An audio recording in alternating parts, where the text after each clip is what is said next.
Êtes-vous communiste, Monsieur Lumumba? Je dois toujours rire quand on me pose cette question. Je ne suis pas du tout communiste. Vous savez qu'on m'a souvent présenté comme communiste, anti-blanc, anti-belge, l'homme qui veut détruire.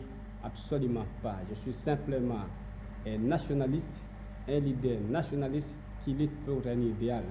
Je pense qu'à travers l'histoire de l'humanité, vous avez connu en Europe occidentale, même lors de la Révolution française, des nationalistes qui se sont mis à la tête du mouvement de libération, simplement pour que le pays accède à la liberté et à l'indépendance. Je ne suis pas du tout communiste et je ne le deviendrai jamais.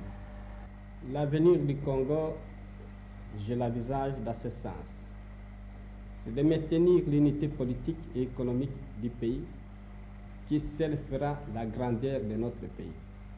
Nous voulons que le Congo occupe une place prépondérante dans le cadre des États libres d'Afrique, parce que si nous perdions l'unité du pays, c'est l'effondrement de la nation, c'est le retour en arrière.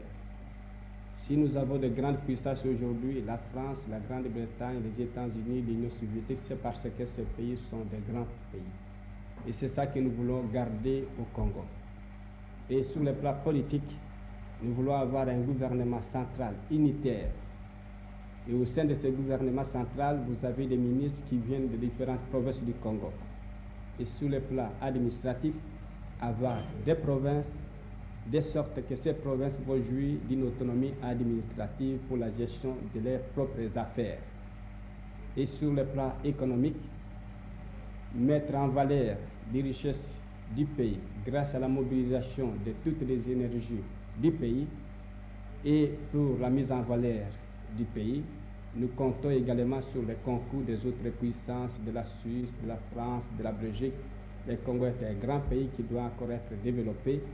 Et je pense que si nous pouvons compter sur le concours, la collaboration des autres, et tout en faisant un effort nous-mêmes sur place, nous pouvons faire du Congo dans 5 ans, dans quelques années, une puissance, une nation prospère et stable.